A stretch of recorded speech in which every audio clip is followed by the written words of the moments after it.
Ville Air.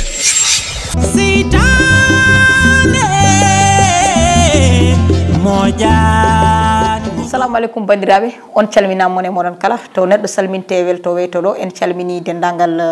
Windere TV Win Air ene wonde Windere International foof salminama kala jeeɓe ɗum e to mbawɗa wonde wonirde on calminama noon kala e kuuɓal. Merci.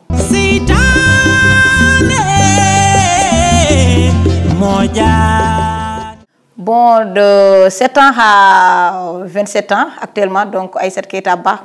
d'abord jangi ko école élémentaire Hamadi Hounare 1, donc ko don kadi jangi collège plus lycée, après université Cheikh Anta Diop avec licence 1. Donc Aïssata Keita Ba antu pour tout non en même temps ne dille gede godde tay tigiri ko abiri dum tan ko ganduda e aduna machallah.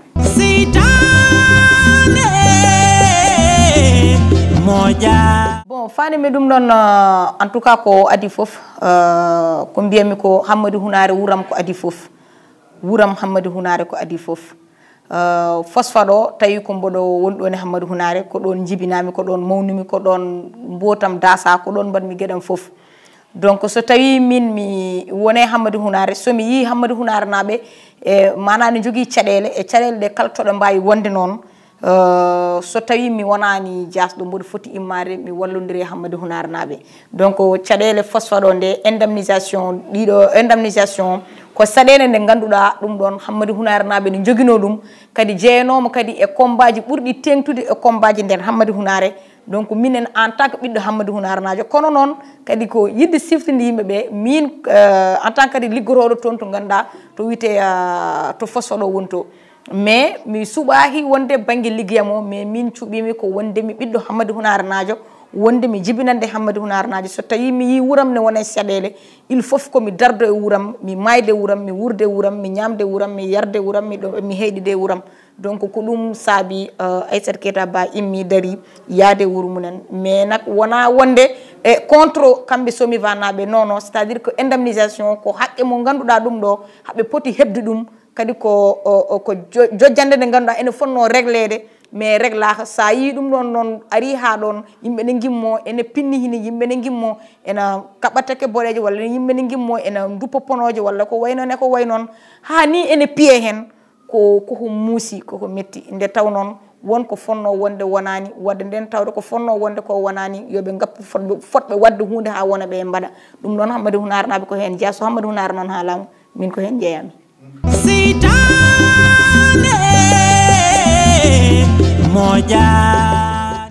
Machallah be jobama ngaluji mabbe kono no be jobirani en tout cas hade mabbe yobede taw hade mabbe yobede ngaluji di tampere wadino ijam rufi sadende wadi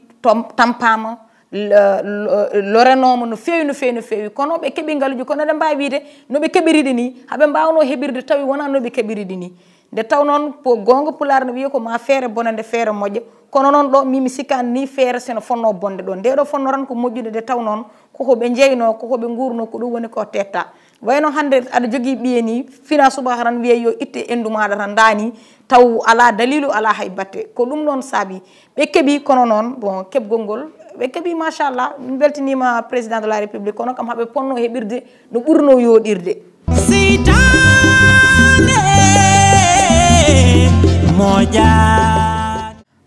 So tawi mi fawidi me balance au niveau départemental Hamadi Hounare e wuro ngo gandumi ngo Hamadi Hounare en tant que wuro ngo ganduda site minière nen don so tawi tan bodo fawdum e balance taw tan ko alla kaldami so pesi so tawi mi pesi département o e be dañi 50 kg Hamadi Hounare kam bodo wawi rokkude dum hedde 7 kg en.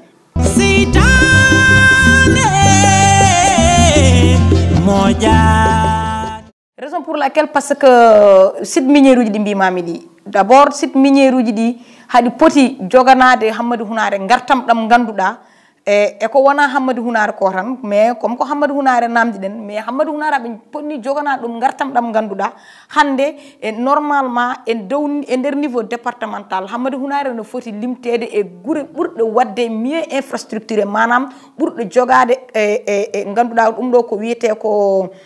ko hesamagu ko hesdi ko ganduɗa ɗum ɗo ko wiite ko je ne sais pas ene wayno leydi taw ko gueɗe ɗe ganduɗa ɗum ɗo ko kutorde tawi walla développement mum walla mbaadi muɗum hesiri pul ene wawa ɓurde yaltude ha ganduɗa faɗɗa guure keddiɗe ɗe kono noon yiyaha wadde nden mbiyen Hammadou Hounare ala ko waɗa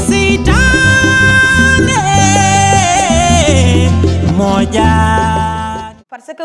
kamɓe ponno daranade ɗum ɗon par ce que à chaque fois min mboɗo jogdo yewtere e ganduɗa mawɓe woni société comment dire Somiva o mboɗo namdoɓe à chaque fois pourquoi ɗum ɗo waɗa hay wuura men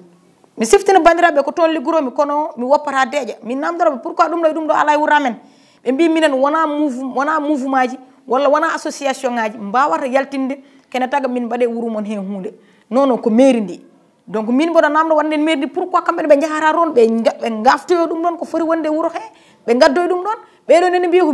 mairie nene jooɗi ne wiya mataw ha ara minen hamin jooɗi hamin namdo hay goto anda holto réponse o woni kono noon réponse claire e neɗɗo o woni ko kamɓe mairie ndi ko kamɓe poti immade ɓe jaaha ɓe lokkitoya ɗum ɗon ɓe gadda ɗum ɓe mbatta ɗum e ganduɗa e jeeyi Hammadou Hounare nde taw noon ko kamɓe gardi wuuro ngo kamɓe gardi wuuro ngo hande kamɓe goni toon le premier magistrat e nder wuuro ngo ko kamɓe jooɗirto président de la république donc wonko ganduɗa ne foti waɗede wuuro he immo e nder société o ko kamɓe poti yaade ɓe guittir ɗum juuɗe mabɓe ɓe gadda ɗum ɗon par ce que wona min Aissata Keita Ba yahata addoron wona an kucciɗe mo yahata addoron mais ko kamɓe jogui droit yaade ɓe gaddoy toon wonko ɓe gaddi toon ɗum kadi mi yiyani ɗum ne waɗa e wuuro he wonko ɓe gaddi toon mi yiyani ɗum ne waɗa e wuuro he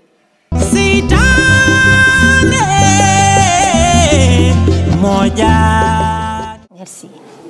foti immade ganduɗa toon to société ji ɗo ene faye ganduɗa mairie ndi immo e mairie ndi arte wuuro he woni ganduɗa tikkeji d' stationnement ɗi tikkeji stationnement ɗi woni ganduɗa camion foof garɗo so tawi gaari ene jogori nadde nder to en ƴetto e leydi ndi oɗon camion ene foti yobde tikke o ko 3000 jara tikke o ko 3000 jara donc tikke jarowo 3000 imagine parfois aɗa jogo hakke 50 camion manam aɗa charge hakke camion 50 camion so heewi aɗa charge ko ɓuuri ɗum ni sono tan no usine o no yaari e noɓe ƴettirta kono kam ko mbawɗen wiide hen foof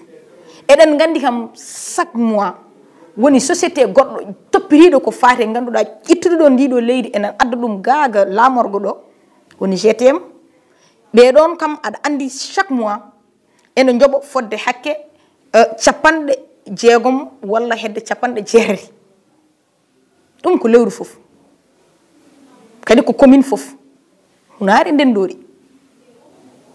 ɗeɗon 90 walla 60 ujunere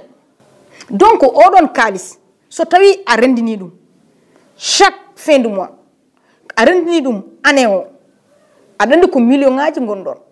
donc ɗiɗon million ngaji min mboɗo sikki taade wiya ko stationnement o jeeyi ɗum ko ganduɗa ko tikkeji jeeyi ɗum ganduɗa ko mairie ji ɗi te mairie ji ɗi joɗiniɗi ɗo ko guuro ɗe pourquoi wadde nden so oɗon kalis ari wattata he wuure ha yimɓe jiiya ɗum ɗo de ko ɗum ɗo e ɗum ɗo sa yi waɗama ko tikkeji ɗiɗo walla ko ɗum ɗo e ɗum ɗo saabi waɗa ko ɗum ɗo ko gartami majjum e banggue transport o yimɓeɓe ganda ɗum